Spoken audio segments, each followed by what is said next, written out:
Thank you, Mr. Speaker. A great honor to rise and speak on this issue, and I'll be sharing my time with the member from Edmonton Griesbach.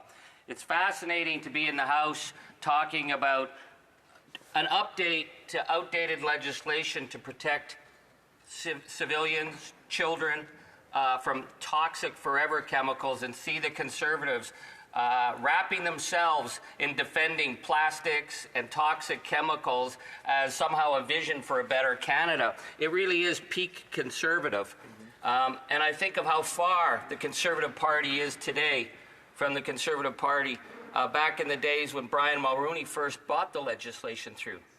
A Prime Minister who I disagreed with on many things, but he helped negotiate the Montreal Protocol, which literally saved the life of this planet, that international agreement. Of course, the Conservatives today, if we were dealing with something like the ozone hole threat, would be lighting their hair on fire, the ones who have hair, and attacking this as somehow some kind of disinformation and conspiracy theory. And yet Brian Mulroney actually was able to work internationally. He also pushed acid rain. The acid rain treaty that was destroying the lakes across my region in Northern Ontario, I mean, under our new Conservative leader, he'd be embracing acid rain and telling us that this is the best thing that ever happened and we had to support it. So when we're talking about a straightforward update for dealing with toxic chemicals. For Prince George Caribou. Prince George Caribou. Prince George Caribou. Prince George. There you go, Caribou Prince George. Thank you, Mr. Speaker. Mr. Speaker, earlier in my colleague's speech, he shamed those of us that might be follically challenged in this House. And all right, I think we're. Mr. Speaker, I take offense to that, and I'd ask for you, our honourable colleague, to apologize. I think we're descending into another debate. The honourable member for Timmins James Bay. Thank you. I'd like to apologize for my honourable colleague. I love the man, but he is follically challenged, and sometimes the truth does hurt, as does some of the other Conservative policies. But he is a good MP, I'll say that. I want to speak on this bill today in terms of the larger context of where we're at in terms of actually having to have a national vision. Look at that. The Conservatives are like monkey wrenching my notes. It's like I can't even, it's like they're after me all the time, Mr. Speaker. I want to speak in terms of the overall need for a coherent vision, and this bill is part of it. Today, we learn that oil production in Canada is at its highest level ever. 3.6 million barrels a day. We know we're going to have another 500,000 barrels a day coming on from Bay du Nord. And of course, from the $21 billion in public money from TMX will give us another 800,000 to 1 million barrels a day. This is the Liberal vision for dealing with the climate crisis. The planet's on fire. Let's boost oil production. The government has put about $18 billion a year into subsidies to oil. So what is that getting us? Because it's fascinating if you break down the numbers that are coming out of Alberta today, that not only are we at the highest level of oil production ever, we are at the highest profits ever. Over the last year, $140 billion in profits came out of the oil patch in Western Canada. That's 75% higher than it was in 2014. But only 7% of that is being reinvested in operations. Now, oil operations are like mines. Like, you can run a mine and strip it of its assets, but to make a mine profitable in the long term, you are constantly having to do reinvesting, construction involvement. But only 7% is going back into the oil sector. 25% less workers now, under record profits. 52,000 jobs have disappeared out of the oil patch at a time of record profits. And as Bruce Springsteen says in his song, the foreman says, these jobs are going, boys, and they ain't coming back. These jobs are not coming back to Alberta, because what is happening is that the oil lobby and the oil sector is putting this money into the massive giving the shareholders the benefits. So this is going to international capitalists and lining their pockets on Canadian natural resources, but they're also spending the money on automation so they can get rid of more workers. So this is the economic vision, certainly of the Conservatives, who believe the more oil pumped up, the more profits that are made. Doesn't matter about workers. That's certainly their vision. But I look to the Liberals and say, so what kind of vision do the Liberals have? Because we know that the Prime Minister made a statement that he was going to be, he said Canada's back. He said that on the stage at Paris.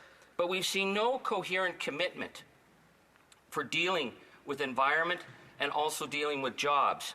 Because I challenge this government to say, where would they be when Alberta Federation of Labour came here with their plan, that they're representing the industrial workers of Alberta, to say the transition is happening. Our workers are suffering through the transition.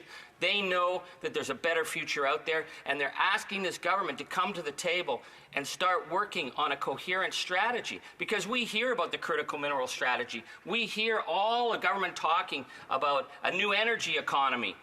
But we don't see any investment. This new energy economy just doesn't appear out of the blue. You just can't wish it in. The Prime Minister just can't get a tattoo on his arm and create a new energy economy that's a clean energy economy. It requires investments. It requires a strategy. This is what Joe Biden has done in the United States, and this is what we're asking through the Alberta Federation of Labour, for a coherent strategy. Now, what does this mean in terms of potential?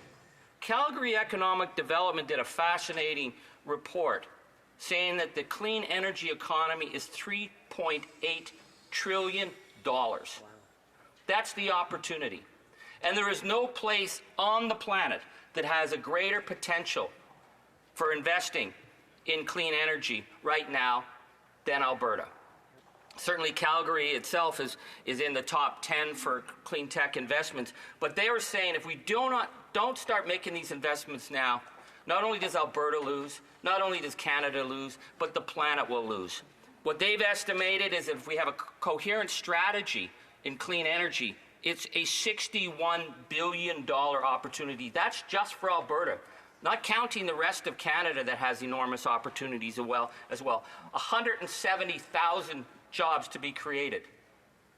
So that's what we're dealing with. We're dealing with a planetary crisis, but we're also dealing with a unique opportunity. And if you had heard Gil McGowan speaking when he was in Ottawa, he spoke on behalf of the boiler workers, the operating engineers, the electrical workers, Unifor, steel workers, those who are actually doing the industrial production in Alberta. And they were saying there is a huge opportunity for us to move forward, to move out of boom and bust. But if we don't take that opportunity, those jobs are going to go elsewhere. And we know they are going to the United States right now because Biden is actually stepping up on this. The other thing you need, Mr. Speaker, if you're going to have a coherent strategy in bringing investors, you need to have a government that actually has a vision. And unfortunately right now, what do we have in Alberta? We have Danielle Smith. I mean, it is impossible to keep up with the idiotic statements coming out of Danielle Smith's office. But one of the things that she did last week was she abolished the Ministry of Labour in Alberta. Shame. The Ministry of Labour has been abolished in Alberta. Now, she thinks this is red tape cutting. No, you know what this is? This is about certainty. Because when you're a big employer and you don't have an oversight for basic things like the occupational health and safety codes, employment standards, you leave yourself open to all kinds of action if your workers get injured. Now, Danielle Smith doesn't understand. We have another point of order from the honourable member for Saanich Gulf Islands. The honourable member for Saanich Gulf Islands. Yes, Les, my friend from Cypress Hills Grasslands, thinks I am biased in the matter in which I raise questions of relevance. I haven't disagreed with a single word from my friend from Timmins, James Bay, but I haven't heard much about S5. As a light reminder to everyone to, of course, stick to the bill that we're talking to. So I guess relevance is something that keeps coming up. So the honourable member for Timmins, James Bay. Well, Mr. Speaker, I thank my honourable colleague. I've got a great respect for the member from Saanich Gulf Islands. I know it really bothers the Greens that the New Democrats are talking about a vision of moving ahead because we believe in jobs as well as an economy that is based on sustainability. So I know it does, get their back up a little bit. But this issue is about where we are going as a nation in terms of a coherent strategy. Bill S5 is part of that. You have to be sending a message to the nation, but also to the investment community that Canada gets the fact that we have to have proper standards. And you have to have those standards in order to draw investment, in order to create a transformative economy. Nice words alone won't cut it. Nice words from this Prime Minister won't cut it. And crazy talk from Danielle Smith is definitely not going to cut it. We need to do better.